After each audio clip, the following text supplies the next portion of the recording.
നമസ്കാരം. ഞാനിന്ന് ചെയ്യാൻ പോകുന്നത് അമൃതം പൊടി കൊണ്ടിട്ട് ഒരു അടയാണ് കേട്ടോ ഉണ്ടാക്കാൻ പോകുന്നത്. നല്ല ഹെൽത്തി ആയിട്ടുള്ള ആവിയിൽ വേവിച്ചെടുക്കുന്ന അടയാണിത്. ഇതിൽ അമൃതം പൊടിയും ഗോതമ്പ് പൊടിയും ശർക്കരയാണ് കേട്ടോ മെയിനായിട്ട് ഉപയോഗിച്ചിരിക്കുന്നത്. അപ്പോൾ നമുക്ക് നോക്കാം ഇതെങ്ങനെയാണ് ചെയ്യേണ്ടതെന്ന്.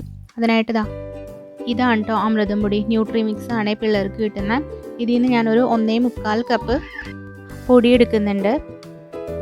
അതിൻ്റെ കൂടെ ഗോതമ്പ് പൊടി ചേർക്കുന്നുണ്ട്. കണ്ടോ, 1.25 കപ്പ് ഗോതമ്പ് പൊടി കൂടെ ചേർക്കുന്നുണ്ട് കേട്ടോ ഇതിലേക്ക്. ഇനി ഇതിലേക്ക് നമുക്ക് വേണ്ടത് പഴമാണ് കേട്ടോ. പഴം നല്ല പഴുത്ത പഴമായിരുന്നു, അതുകൊണ്ട് ഞാൻ തൊലിയൊക്കെ കളഞ്ഞിട്ട് എടുത്തതാണ് കേട്ടോ. ചെറിയ പഴം ആയതുകൊണ്ട് ഞാനൊരു 7 എണ്ണമൊക്കെ എടുത്തിട്ടുണ്ട്. ഇനി ഇത് നമുക്ക് കൈകൊണ്ട് തന്നെ ഈ പൊടിയിലേക്ക് നന്നായിട്ട് കുഴച്ച് മിക്സ് ചെയ്യാം കേട്ടോ. മിക്സിയിലിട്ട് അടിക്കേണ്ട ആവശ്യമില്ല. മിക്സിയിലിട്ട് അടിച്ചാൽ ഭയങ്കരമായിട്ട് അരഞ്ഞു പോകില്ല. നമുക്ക് ഇതിങ്ങനെ അടയിൽ കടിക്കാൻ കിട്ടും ഇടയ്ക്കിടയ്ക്ക്. ആ ഒരു രീതിയിൽ നമ്മളിതിലേക്ക് നന്നായിട്ട് കുഴച്ചെടുക്കുക കേട്ടോ. അതുപോലെ ഞാൻ പൊടി മിക്സ് ചെയ്തപ്പോൾ ഒരു നുള്ളി ഉപ്പ് ചേർത്ത് കൊടുത്തിട്ടുണ്ടായിരുന്നു. അപ്പോൾ അത് ചേർത്ത് കൊടുക്കണം കേട്ടോ. കുറച്ച് ഉപ്പ് നമ്മൾ ചേർത്ത് കൊടുക്കണം. പിന്നെ നമുക്ക് ശർക്കര നീര് ഇതിലേക്ക് വേണം. ഞാൻ ഒരു വലിയ ശർക്കര ഒരു 1/2 ഗ്ലാസ് വെള്ളത്തിൽ അലിയിച്ചെടുത്തിട്ടുള്ളതാണ് കേട്ടോ ശർക്കര. ഇപ്പം ഞാൻ അതിൽ നിന്ന് ഒരു 1/4 കപ്പ് പാനി എടുത്തിട്ടുണ്ടായിരുന്നു. മുഴുവനും ഒഴിച്ചിട്ടില്ല, ഒരു 1/4 കപ്പ് ആദ്യം ഒഴിച്ചു കൊടുക്കുന്നുണ്ട്. കുഴച്ച് നോക്കിയിട്ട് ആവശ്യമുണ്ടെങ്കിൽ മാത്രം നമുക്ക് ചേർത്ത് കൊടുത്താൽ മതി കേട്ടോ. കാരണം നമ്മളത് നല്ല കട്ടിക്ക് പാനിയാക്കി വെച്ചതാണല്ലോ.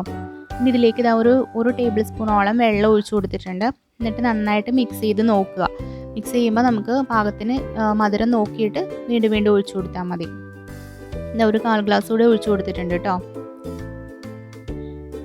അതുപോലെ തന്നെ വെള്ളവും ഒഴിച്ചു കൊടുക്കാം. എന്നിട്ട് നന്നായിട്ട് അതിൻ്റെ പാകം എത്തുമ്പോൾ നമ്മളത് ടേസ്റ്റ് ചെയ്ത് നോക്കുമ്പോൾ നമുക്ക് മനസ്സിലാവും മധുരം എപ്പോഴും കുറച്ച് മുന്നിൽ നിൽക്കണം കേട്ടോ. എന്നാൽ മാത്രമേ ഇത് വെന്ത് കഴിയുമ്പോഴത്തേക്കും നമുക്കത് കറക്റ്റ് മധുരം ആയി കിട്ടത്തുള്ളൂ.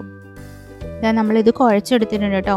ഇനി ഈ ടൈമിൽ നമുക്കിതിലേക്ക് ഏലക്ക പൊടി ചേർത്ത് കൊടുക്കണം. ഞാനിത് പഞ്ചസാര കൂട്ടി പൊടിച്ച് വെച്ചിട്ടുള്ളതാണ്. ഒരു 1/2 ടീസ്പൂൺ എടുത്തിട്ടുണ്ട്. നിങ്ങളുടെ അടുത്ത് ഏലക്ക പൊടിച്ചതില്ലെങ്കിൽ ഒരു 3 ഏലക്ക എടുത്തിട്ട് നന്നായിട്ടൊന്ന് പൊടിച്ചെടുത്തിട്ട് ഇട്ട് കൊടുത്താൽ മതി കേട്ടോ. ഇനി അതൊന്നും കൂടി കുഴക്കുക കേട്ടോ. ആ ഏലക്കയുടെ പൊടി എല്ലായിടത്തും എത്തുന്ന രീതിയിൽ കുഴച്ചിട്ട് വയ്ക്കുക. ഇതിലിപ്പം മധുരമൊക്കെ കറക്റ്റ് ആട്ടോ. ഞാൻ 1/4 കപ്പ് ഞാൻ എടുത്തതിൽ 1/4 കപ്പ് ബാക്കി വന്നിട്ടുണ്ട്. അപ്പോൾ 1/2 കപ്പ് എനിക്ക് ആവശ്യം വന്നുള്ളൂ കേട്ടോ. അപ്പോഴേക്കും എനിക്ക് കറക്റ്റ് മധുരം ആയിട്ടുണ്ട്. മധുരം കൂടുതൽ വേണം എന്നുള്ളവർ കുറച്ചുകൂടെ ചേർത്ത് കൊടുത്തോളൂ കേട്ടോ. ഇനി അട പരത്താനുള്ള ഇലയെല്ലാം ഞാൻ കട്ട് ചെയ്ത് കഴുകി എടുത്ത് വെച്ചിട്ടുണ്ടായിരുന്നു. ഇനി ഒരു പാത്രത്തിൽ കുറച്ച് വെള്ളം എടുത്ത് വെക്കാം കേട്ടോ. നമുക്ക് പരത്തുമ്പോൾ കൈ മുക്കിയിട്ട് പരത്താൻ വേണ്ടി ആട്ടോ. ഞാൻ നേരത്തെ ആദ്യം ഉണ്ടാക്കിയ അടയുടെ ഇതിൽ ഞാൻ കാണിച്ചിട്ടുണ്ടായിരുന്നു അതൊക്കെ. ഇനി ഒരു ചെറിയ ഉരുള എടുത്തിട്ട് നമ്മൾ ഇലയിൽ വെച്ച് കൊടുത്തിട്ട് കൈ നനച്ചിട്ട് ഇതുപോലെ പരത്തി കൊടുക്കാം. ഇങ്ങനെ പരത്തുമ്പോഴേക്കും നമുക്കിത് നൈസായിട്ട് നല്ല തിന്നായിട്ട് പരത്തിയെടുക്കാൻ പറ്റും. കുറച്ച് നേരം ഇതുപോലെ തന്നെ പരത്തി കൊടുക്കാം കേട്ടോ വിരലുകളും കൊണ്ട്.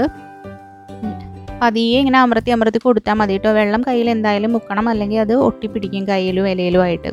ഇലയിൽ ഇരിക്കില്ല, ഇങ്ങനെ വിട്ടുപോരും. അതുകൊണ്ടാട്ടോ അങ്ങനെ മുക്കി കൊടുത്തിട്ട് പരത്തുന്നത്.